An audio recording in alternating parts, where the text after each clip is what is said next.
Bonjour ou bonsoir mes amis et bienvenue sur cette nouvelle capsule, cette nouvelle vidéo qui va vous parler aujourd'hui de comment éviter la dépendance affective. Comment ne pas tomber sur le piège de la dépendance affective. On a souvent tendance, vous savez mes amis, à s'engouffrer parfois dans les sentiments de l'autre, à s'attacher, à s'accrocher à un lien, même quand il n'existe plus. Mais avant de démarrer cette vidéo, je tenais vraiment à remercier toutes les personnes qui sont abonnées à cette chaîne, toutes les personnes qui vont s'abonner à la chaîne. Merci, infinie gratitude. Merci d'être là, de vraiment faire grandir la communauté. N'hésitez pas à faire des commentaires, n'hésitez pas à partager parce que c'est vraiment important. C'est comme ça qu'on va grandir en conscience en tant que femme forte en fait, femme forte dans la conscience, femme forte dans sa féminité, femme forte dans son potentiel. Je voulais vous lire d'abord un passage avant de démarrer. Comment éviter les pièges de la dépendance affective. Alors, je vais m'approcher. On nous dit ici l'espérance, la paix et le pardon. Vous savez que moi, je me base beaucoup sur la force divine pour faire mes accompagnements. Et d'ailleurs, c'est tout ce que je suis en fait. Et donc, je ne peux pas commencer quelque chose sans mettre la prière en avant. On vous dit toujours de mettre l'Esprit de Dieu dans tout ce que vous faites, mettre une action. C'est quand on est vraiment dans les problèmes, parce que il y a des gens qui me disent, ah moi Dieu et tout. C'est quand ils sont vraiment dans les problèmes qu'ils comprennent qu'on a besoin de cette énergie. Et qu'on ne peut pas cheminer sans cette énergie, que ce soit dans notre vie professionnelle, dans notre mariage, dans nos relations. On a besoin de cette énergie puissante, divine. Donc ici, on dit, Père, on va faire une prière ensemble. Je viens à toi, on va tutoyer le Père. Père, je viens à toi pour me remplir de ton amour et de ta vie aujourd'hui.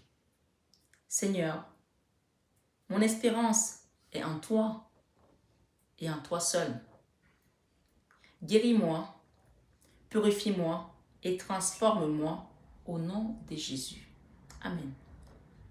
Ici, le pardon, pourquoi on parle de pardon dans cette vidéo qui parle de dépendance affective.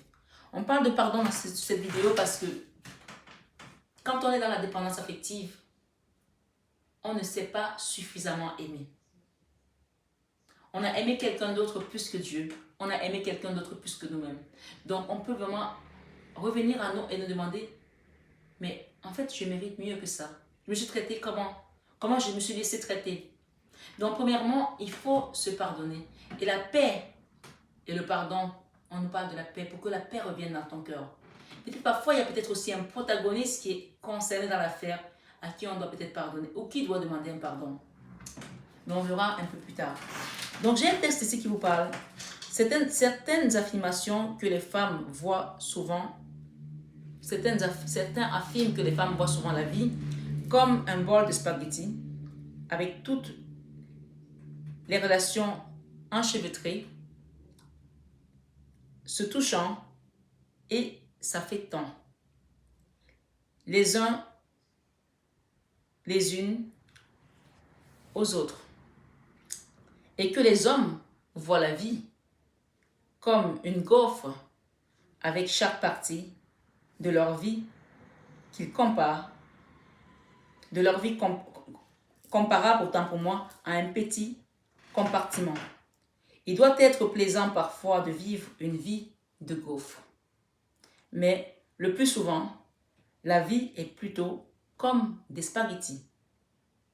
Quand parfois tu penses à l'enchevêtrement et de tes relations passées et présentes, ton mari, peut-être ton ex-ami, tes enfants, tes parents, tes amis, tes partenaires de ministère, tu pourrais être tenté de désespérer de certaines de ces relations. La vie peut être parfois très compliquée et accablante dans ces cas de figure. Alors, je voudrais conclure ce chapitre avec quelques propos sur l'espérance. la paix et le pardon. Je t'invite également à écouter ces versets qui nous parlent de Jérémie, chapitre 29, verset 11. Car je connais, l'Éternel te dit, car je connais les projets que j'ai formés sur vous ou sur toi, dit l'Éternel des armées. Projet de paix et non de malheur. Si tu traverses un moment difficile aujourd'hui par la dépendance affective, parce qu'il y a quelqu'un qui a voulu que tu sois dans cette énergie-là, tu te dis, ce matin sur cette vidéo, ou ce soir, quelle que soit l'heure à laquelle tu la regardes, elle reste une vidéo intemporelle. À chaque fois que tu cliqueras dessus, il y aura peut-être un message dessus. Moi, parfois, je regarde des vidéos et je reviens sur la même vidéo et là, je comprends autre chose. Donc, vraiment, Dieu te dit qu'il a des projets de paix et non de malheur. Et c'est la promesse de Dieu ici. Ce n'est pas un homme pour mentir. Afin de vous donner un avenir et de l'espérance. Les psaumes 25, verset 5 te disent « Conduis-moi dans ta vérité et instruis-moi, car tu es le Dieu de mon salut. Tu es toujours mon rempart. » Et Romains 15, verset 13 te dit « Que le Dieu de l'Éternel des armées vous remplisse de toute joie et de toute paix dans la foi pour que vous débordiez d'amour par la puissance de l'Esprit Saint. » C'est sûr que quand tu vis ce genre de choses, l'amour n'est plus là. Tu as laissé la place à la tristesse, tu as laissé la place à quelque chose, à une énergie qui n'est pas alignée avec la source. C'est pour ça que j'utilise vraiment des paroles ici pour te dire, tu as ce pouvoir de te relever. Et tu vas comprendre au fur et à mesure qu'on va avancer dans la guidance, dans cette vidéo. Et bien sûr, 2 Corinthiens chapitre 1, verset 9, 10 te dit, « Nous avions accepté en nous-mêmes notre condamnation à mort. Nous avions accepté en nous-mêmes notre condamnation à mort. Cela nous a appris à ne pas mettre notre confiance en nous-mêmes, mais uniquement en Dieu, qui ressuscite les morts. C'est lui qui nous a délivrés d'une telle mort et qui nous en délivrera encore. Oui, nous avons cette ferme assurance en lui qu'il nous délivrera encore. » Donc, ce qu'on peut te dire ici, sur cette vidéo, c'est que ce que tu traverses en ce moment, confie-toi à celui qui t'a créé.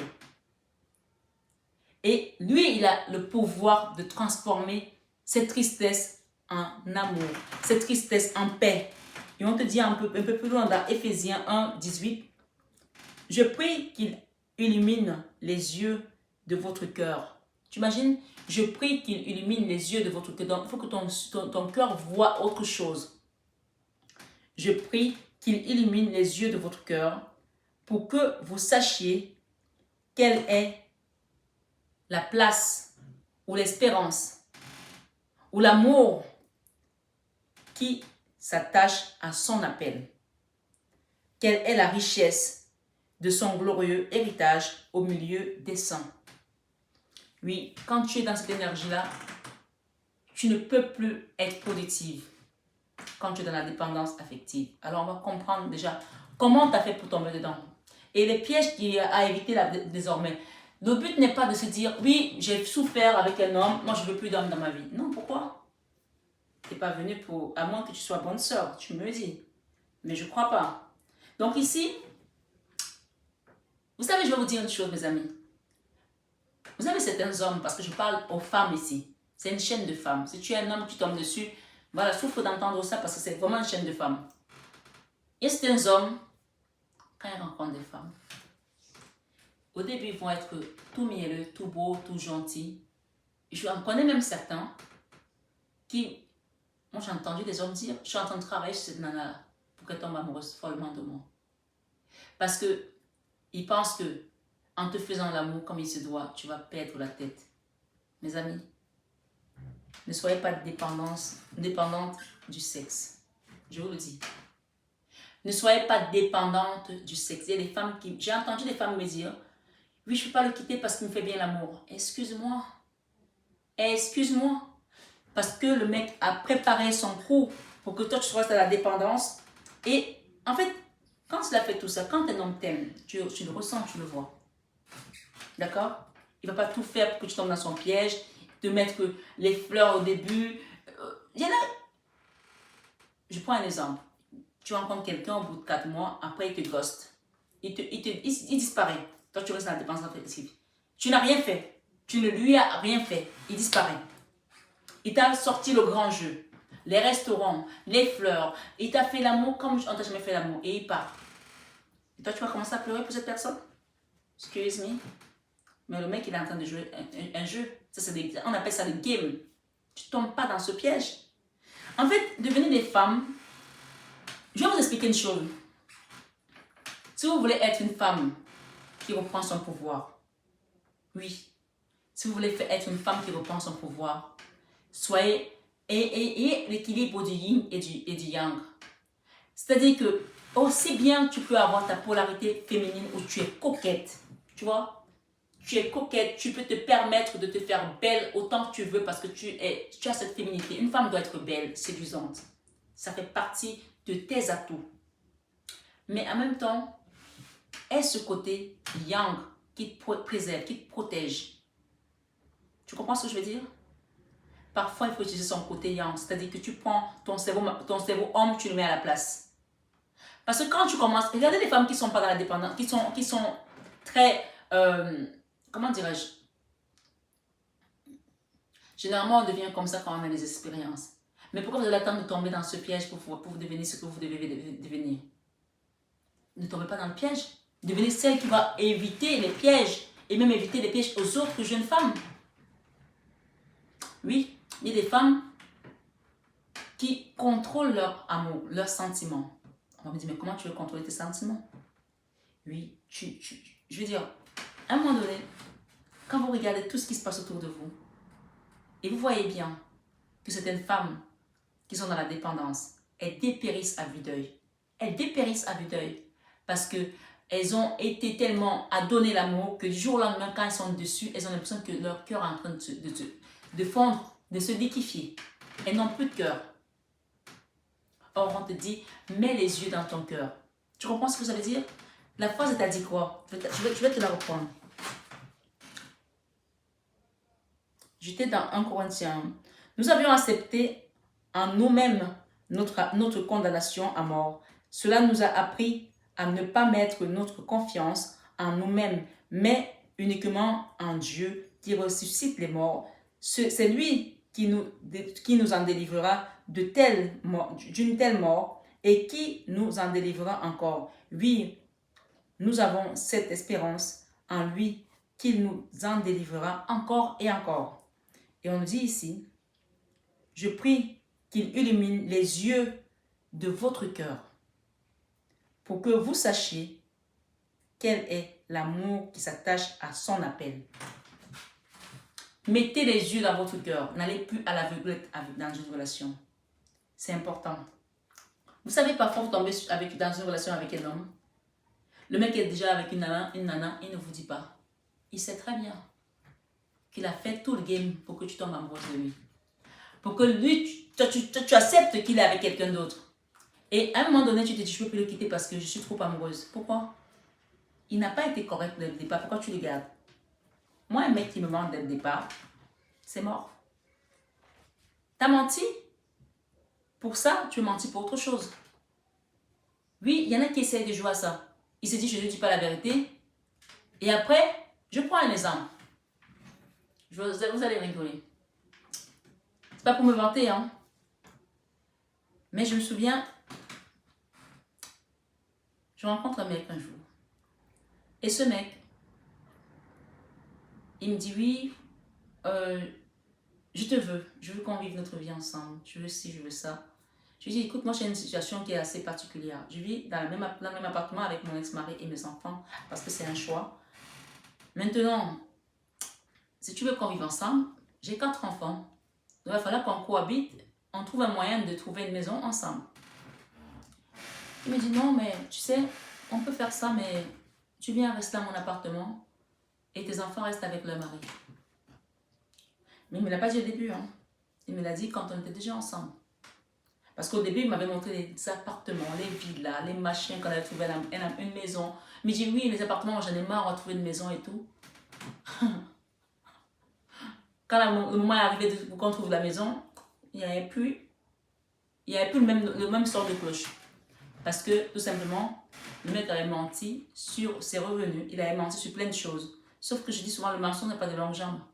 À un moment donné, quand on dit on reconnaît le maçon au pied du mur, quand il a fallu prendre les engagements et prendre un appartement, il n'y avait plus ce discours. Et il me dit, mais maintenant que tu es amoureuse de moi, tu ne vas pas me quitter. Ah ben si, je te quitte parce que ce n'était pas le game en fait. Moi, je n'ai jamais prévu d'aller rester dans ton appartement de 45 mètres carrés avec mes 4 gosses. Donc, non. Donc, parfois, les gens vont faire des choses pour vous mettre dans des contraintes.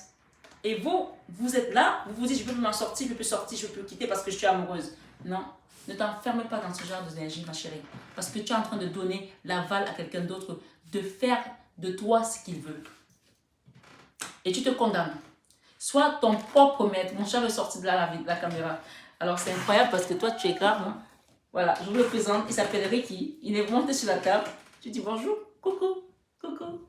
Il s'appelle Ricky Doudou. Moi, je l'appelle Ricky Doudou. Donc, son prénom, c'est Ricky. Et je lui fais un bisou. Voilà, je te laisse partir. Donc, vraiment, je ne sais pas. Parfois, vous êtes dans une triangulaire avec une personne. Ou vous rencontrez un homme marié. Vous savez qu'il est marié déjà. À partir du moment où tu sais qu'il est marié, tu sais qu'à un moment donné, tu ne pourras pas voir cet homme tous les jours. Donc, il y a des jours que tu vas dormir toute seule. Donc, toi-même, tu te rends déjà dans la dépendance. Ou tu es avec un homme et tu apprends qu'il est avec quelqu'un d'autre. Et tu commences à te mettre en colère. Cette colère, est-ce que c'est nécessaire que tu dépenses ton énergie pour ça? Parce qu'au final, c'est toi qui te rends malade. J'ai un petit test ici pour toi par rapport à ça. On te dit, voici quelques conseils pour toi lorsque des conflits surviennent. Calme-toi, éloigne-toi un moment pour t'apaiser. Oui, c'est nécessaire. Parce que la colère t'empêche de prendre toute décision qui soit une décision avec les yeux du cœur. Parce que dans toute situation, quand on parle d'amour en fait, même quand tu prends une décision, il faut que ce soit toujours dans l'énergie d'amour. Quand tu mets l'énergie d'amour, tu es accompagné, tu es guidé. Et tu poses tes actes avec sagesse. Soyez des femmes sages, soyez des femmes respectueuses, soyez des femmes respectées. C'est-à-dire que tu imposes le respect à cette personne. Elle sait qu'elle t'a trahi, elle sait qu'elle t'a fait du mal. Donc, elle te respectera toute ta vie. Même si tu t'en vas. Soyez des femmes que quand vous quittez le public, quittez-le avec dignité. Moi, je me souviendrai toujours, quand j'étais plus jeune, je sortais avec un footballeur qui jouait dans une grande équipe, qui a joué dans des grands clubs, voilà, je ne veux pas citer. Et il est allé épouser la fille d'un multimilliardaire. Évidemment, mes parents ne sont pas milliardaires, hein, sinon ça se saurait. Hein. Il ne m'avait pas dit qu'il était dans cette relation. Et tout le temps, je le connais, il n'était pas avec cette femme. Hein. Parce qu'on la lui a présenté, parce que les trucs sont faits entre amis, entre frères, entre machins, etc. Et quand j'ai appris ça, il est venu me demander pardon. Je lui ai dit, pardon pourquoi? Tu as fait ton choix. Tu veux que je te pardonne de quoi? Tu as trouvé quelqu'un avec qui tu devais passer ta vie. Soyez digne, même dans la souffrance. Ne montrez pas vos sentiments à quelqu'un. Tu vas commencer à pleurer, ça va changer quoi? Il a déjà épousé cette femme. Tu vas pleurer. Il va te dire, viens, on va faire l'amour pour elle. Faisons l'amour avant de nous dire adieu. Pour que tu souffres encore plus? Non.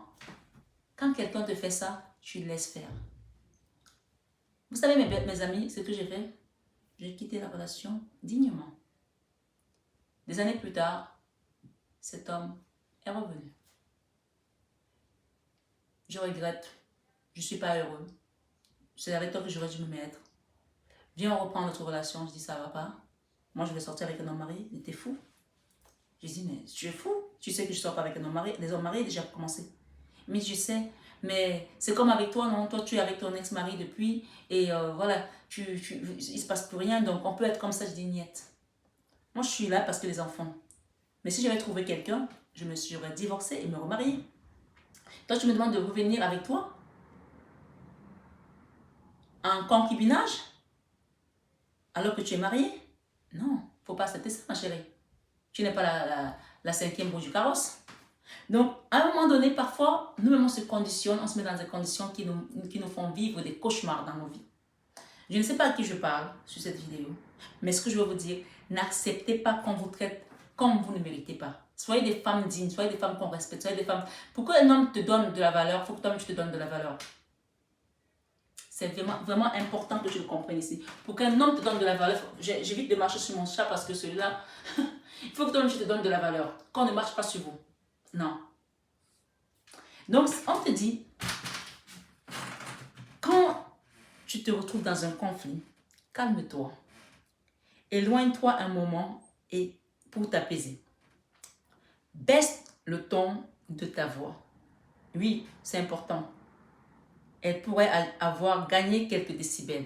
Baisse le ton de ta voix parce que l'autre va sentir que tu es électrique et tout. Parfois, tu as raison, la personne te change la tendance parce que tu as tellement crié qu'elle dit que oui, tu m'as crié dessus. Ça devient ton problème alors que c'est lui qui a commencé. On te dit, pose des questions. Ne débat pas avec cette personne. Ne débat pas avec lui. Tu débats quoi? Tu lui poses des questions, par exemple, pourquoi tu es parti avec cette personne? Voilà, pourquoi tu as fait ça? Ok, qu'est-ce que tu veux maintenant? Voilà, tu poses des questions simples, pirotes. Ne débat pas avec la personne. Tu n'es pas là pour débattre. Elle a fait son choix, par exemple, c'est un exemple, hein, mais peut-être que ta situation est différente de moi, certainement qu'elle est différente de la mienne. N'argumente pas avec elle. Pose simplement des questions tout en douceur. Tout en douceur, les questions qui te viennent, mais pose des questions sages. Bien sûr, si tu as besoin d'accompagnement, tu as besoin de me poser des questions, de me demander un coaching pour que je te donne des clés par rapport à ta situation, je suis là, je t'accompagne. Pose des questions tout en douceur, essaye de comprendre ce que lui ou elle, cette personne avec qui il est parti, peut ressentir, tu vois. Même si tu n'es pas d'accord, pose simplement des questions et écoute la réponse. Parfois, on pose des questions et on n'écoute même plus la réponse parce qu'on est tellement en colère. Écoute la réponse, ça peut t'aider pour demain, pour plus tard. Parce qu'au moins, quand mon ex est revenu, jusqu'à présent, il revient toujours. Je lui ai dit, on peut boire un verre, on est des amis. Mais c'est net, ça ne recommencera plus jamais. Et ce mec-là, il m'a gardé. Le respect, il est là. Il me dit, j'ai jamais vu une femme comme toi. Parce qu'ils ont une tendance que comme ils sont footballeurs, comme ils gagnent beaucoup d'argent, toutes les femmes courent après lui. Moi, c'est niet. Tu peux être le pape. Excuse-moi. Mais si tu ne me donnes pas le respect que je mérite, c'est mort. Soyez ce genre de personne. Ne courez pas après l'argent. Je suis désolée. C'est important de le dire ici. Une femme qui reprend son pouvoir, une femme forte, n'est pas dépendante de l'argent de l'homme. Même si tu gagnes que 1500 €, ça doit te suffire pour te faire respecter. Oui, ça doit te suffire pour te faire respecter. Ne te donne pas un pâturage comme ça, comme un bétail. Non, tu n'es pas un beau corps. On te dit ici, expose ta position de manière sensée. Propose une solution. Négocie une solution s'il faut. Négocie une solution honnête pour chaque partie. Pour les gens, par exemple, qui divorcent parce que tu te retrouves dans une situation où tu n'as plus le choix. Parfois même, l'homme t'amène la femme dans la maison pendant que tu es encore là pour te dire de partir. Tu fais comment? Tu vas te pendre? Non. Tu dois prendre ta dignité et ton pouvoir en main. Et sache que Dieu ne peut pas te faire traverser des situations que tu ne peux pas relever. Jamais il te fera ça. Donc même si tu quittes cette maison, tu quittes cet homme, tu vas retomber sur tes pattes comme mon chat. Tu vas retomber sur tes pattes comme mon chat. Donc ici vraiment, commencez à avoir des alertes. Si vous êtes jeune femme, vous les jeunes filles qui venez sur cette chaîne, qui n'êtes pas encore mariées, commencez la vie. Commencez à repérer les bons parleurs, les menteurs. Quand quelqu'un commence à te flatter, à te raconter des histoires. Oui, ma chérie, ceci, cela. Ok, laisse-le faire son game. Mais dès que... Moi, je vais t'accompagner si tu as besoin. Si tu rencontres quelqu'un, tu as besoin de savoir si cette personne, elle est correcte et tout. La chance que vous avez sur cette chaîne, c'est que je suis également médium. Oui, vous pouvez aller voir ma chaîne Marie-Fatma, vous allez voir ce que je fais. Donc, je peux t'accompagner sur tous les domaines. Dans le coaching personnel, dans ta vie professionnelle, dans ta vie de femme, dans ta vie sentimentale, dans ta vie relationnelle, dans ta vie spirituelle. Je vais te couvrir dans tous ces domaines-là. Et tu pourras éviter certains pièges qu'avant tu ne voyais pas venir. Donc, amis, on parle ici de vous demander de rester dans la paix du cœur et de mettre les yeux dans votre cœur, d'avoir un regard d'amour désormais pour vous-même, de votre estime et de votre respect personnel. Je ne sais pas si je me suis fait comprendre jusque-là. Je vais vous lire un dernier passage ici avant de terminer parce que j'aime bien finir avec ça. On vous dit ici, Dieu est source de motivation profonde. Et quand tu traverses une chose comme ça, parfois les gens oublient qu'ils ont Dieu. Tu oublies que Dieu existe. Pourquoi? Tu oublies que Dieu existe. Dieu est là. Tu n'es pas seul dans cette épreuve. On te dit Dieu est source de motivation profonde. C'est à partir, on dit, c'est un plaisir autant pour moi d'être en contact avec Dieu. Dans la prière, on peut tout lui dire. Il entend, il écoute, il comprend. Ma motivation profonde dans la prière trouve sa racine en Dieu lui-même. Je ne sais pas si je suis toujours au milieu de la caméra parce que je n'ai pas de retour caméra. Je me laisse imprégner et impressionner par sa personne, son caractère, ses attributs. Le Dieu que je rencontre dans l'intimité est un Dieu fidèle, éternel, puissant, saint, juste, personnel, omniscient. Attention à ne pas tailler. Dieu est notre image. C'est-à-dire vouloir le ramener à notre niveau avec cette fausse image de Dieu, notre vie de prière devient difficile. Dieu n'est pas à notre niveau. Dieu est beaucoup plus puissant que ça. Dieu n'est pas un homme pour mentir. Donc, les promesses que je vous ai dites tout à l'heure, de remettre votre cœur ici, demandez-lui de mettre l'amour de soi, l'amour divin, l'amour à l'unisson pour que vous soyez unis dans cette grande force et que vous quittez cette dépendance affective. Vous ne pouvez pas en tant qu'enfant de Dieu être dans la dépendance affective parce que même la Bible vous rappelle ici que tu aimeras ton Dieu plus que tout au monde, de toute ta force, de toute ton âme. Et ce n'est pas à une autre personne que tu dois le donner, c'est à Dieu que tu dois le donner. Et il te dit, tu aimeras ton prochain comme toi-même. Et souvent, je dis aussi, pour des personnes qui ont des problèmes de race, Dieu n'a jamais dit, tu aimeras ton frère blanc plus que toi-même, ou tu aimeras ton frère noir, ou ta soeur noire plus que toi-même, ou tu aimeras ton frère jaune. Ça aussi, c'est un sujet qu'on va aborder parce que je pense qu'il y a beaucoup de gens qui vivent des choses comme ça. Mais de plus en plus, malheureusement, on est en 2022. Donc ici, vraiment, on vous dit prière. Prier, c'est cultiver une amitié avec Dieu. Pour avoir une amitié intime, solide, cela implique des moments passés ensemble pour se parler. Tu ne peux pas demander l'intimité à Dieu alors que tu ne lui parles pas. Oui, pour se parler, s'écouter et parfois se taire.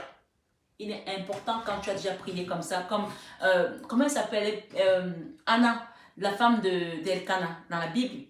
Dans 1 Samuel, vous pouvez trouver Anna qui était mariée à Elkana et dont son mari avait pris une deuxième femme parce qu'elle n'enfantait pas. Et Anna était mortifiée par la deuxième femme parce que tous les jours, la Sainte Journée lui disait « Oui, tu n'as pas d'enfant, tu es stérile, etc. » Peut-être que vous vivez ce genre de choses, que votre mari est allé prendre une deuxième femme. Ici, on vous dit de quitter cette dépendance et demander à Dieu. Quand Anna a commencé à prier, elle a dit « Seigneur, je suis ta servante. Si tu me donnes un enfant, je te le confierai. » Demandez à Dieu de vous accompagner sur tous vos chemins spirituels, professionnels, sentimentaux, familiaux, amicaux. Demandez vraiment la présence de Dieu dans tout ce que vous faites. Vous allez voir la compassion et la grâce et la bénédiction, également la libération de tous les maux que vous traversez aujourd'hui.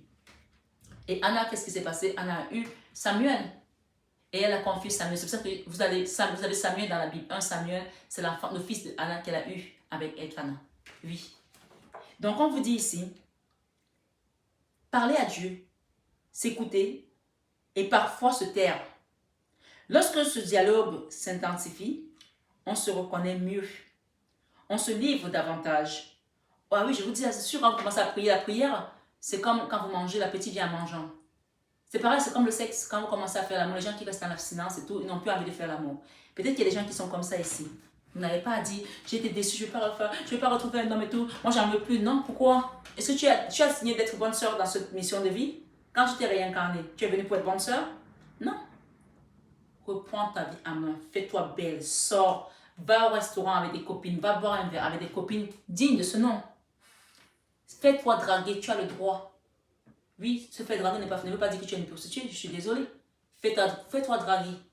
Oui, et revis ta vie de femme. Tu as le droit. Ici, on te dit, quand ce dialogue s'intensifie, on se reconnaît mieux, on se livre davantage, on s'apprécie de plus en plus. De tout, naturellement, on finit par déborder d'un moment institutionnel de prière pour continuer cette relation toute la journée, que ce soit en attendant le bus ou quelqu'un, en marchant, en conversant avec une personne, dans la cuisine, au bureau, à l'atelier, dans la voiture, etc. Moi, je prie partout. Hein. Oui. Ça m'est arrivé de prendre mon chapelet dans un restaurant et de prier. Les gens me regardent. Je m'en fiche. Si mon cœur me dit prie là, tu pries. Je prie. C'est comme ça. Voilà. Donc, on dit qu'on est Dieu tel qu'il est. Quelle source de motivation pour prier. Quel privilège d'être avec lui. De pouvoir lui parler et l'écouter. Je suis faible. Il est fort. Tu peux le dire. Oui, je suis faible, il est fort. C'est Dieu qui est fort, bien sûr. Hein. Mes jours sont comptés. Il est éternel. Je suis pécheur, il est saint. Mon désir de prier trouve sa source en Dieu. Seigneur, donne-moi envie d'être avec toi parce que tu es super. Eh bien oui, vous pouvez lui parler comme ça. Vous avez le droit. Et lui demander aussi dans la prière, Seigneur, j'ai envie de reprendre ma vie de femme. J'ai envie de retrouver un homme qui me respecte, qui soit digne d'être avec une femme, une lady comme moi. Parce que vous êtes des ladies, hein? Oui, vous êtes des ladies et vous méritez le vrai amour. Si je n'étais pas une lady, vous pensez que cet homme serait revenu me dire, viens, on se remet ensemble? Quel contrat tu me proposes là?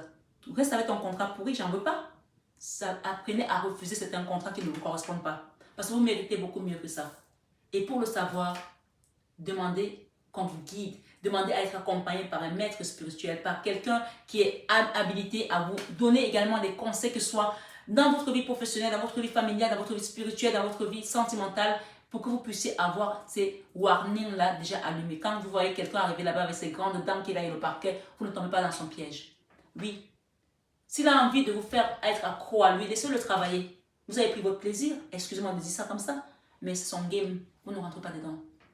Et le mental des hommes. Si vous voulez fonctionner comme des femmes de pouvoir, devenez comme les hommes, par moment. Moi, parfois, les gens me disent, mais tu es trop dur. Je n'ai même pas l'impression que tu es amoureuse de moi. Parce que tu veux que je pleure? J'ai un mec une fois qui me dit, j'ai pas l'impression que tu es amoureuse de moi. Tu es amoureuse de moi. Tu veux que je te le dise combien de fois? Toute la sainte journée? Parce que, oui, il faut que je l'appelle 10 fois par jour. Tu es où? Et gna, gna, gna. Non, arrêtez ça. Tu n'appelles pas un homme toute la journée. Tu as les SMS, tu envoies les SMS, ne répond pas, c'est zap. Tu zappes, tu ne restes pas là à attendre l'appel d'un homme pour que tu vives. C'est quoi? Il ne tient pas ta vie. Je ne suis pas là pour t'engueuler, mais je te dis juste parce que parfois, tu sais qu'on a besoin de se faire secouer. Les gens qui attendent l'appel de quelqu'un, dès que le téléphone sonne, c'est lui, non, ce n'est pas lui. Et le corps retombe encore en bloom, comme un soufflet au fromage. Non, c'est fini ça. Tu vas apprendre à reprendre le contrôle de ton cœur, de tes émotions, de tes sentiments. Et quitter cette dépendance affective. Tu peux aller voir sur Marie Fatma, hein. Tu vas comprendre l'accompagnement. Et je peux aussi demander un accompagnement sur cette chaîne. Merci, merci, infinie gratitude à toi qui as écouté cette vidéo jusqu'au bout. Et surtout, fais un travail sur toi. Commence maintenant à faire un travail sur toi parce que c'est le moment. Si tu es tombé sur cette vidéo, il n'y a pas de hasard. Elle était là pour que tu prennes conscience que cette dépendance affective n'est pas ta mission de vie. Cette dépendance affective n'est pas ton identité. Cette dépendance affective n'est pas ton rempart. Non, tu n'as pas besoin de ça pour pouvoir fonctionner. Au contraire, il va falloir que tu changes la tendance et que quand tu vas changer la tendance, même l'autre va revenir te demander, mais waouh, waouh, putain, il a changé. Il ne va pas te reconnaître. Les hommes n'aiment pas les femmes dépressives, je vous dis ça. Les hommes n'aiment pas les femmes qui courent après eux. Vous allez voir qu'il va courir après celle qui va l'insulter. Ne m'appelle pas tout le temps, hein. Franchement, moi, je n'ai pas le temps. Oui, c'est là qu'il va partir. Toi, tu es là, j'attends le coup de fil toute la journée, il ne t'appelle pas. Donc, change de méthode. Et si tu as besoin d'être accompagné, je suis là. Tu as le lien en barre d'infos pour prendre ton rendez-vous. Voilà, je t'embrasse très fort et je te dis à très vite pour une prochaine vidéo. Prends bien soin de toi et surtout, commence à méditer, demande à la source de t'accompagner, demande à Maman Marie si tu es chrétien, même si tu ne l'es pas, même si tu es musulman, sur mon autre chaîne, j'ai les musulmans, les chrétiens, les athées, les bouddhistes. Il n'y a pas de religion avec Dieu. Dieu est univers, il est universel, il est dans tous les cœurs et si tu le demandes, il va venir t'aider. Donc demande à Maman Marie, la mère universelle. Voilà, je sais qu'il y a des gens qui ne croient pas à la Vierge Marie, mais même moi, j'étais comme vous, je ne croyais pas. Mais depuis que j'ai découvert sa présence et son accompagnement, je vous jure que ma vie a changé radicalement. Donc vraiment, j'espère que vous allez faire le même parcours, le même chemin, et vous allez retrouver votre force intérieure et surtout votre girl power. À bientôt et prenez bien soin de vous. Encore une fois, je vous aime de tout mon cœur, mais ça, vous le savez déjà. Merci au guide de lumière qui nous accompagne toujours avec bienveillance et amour.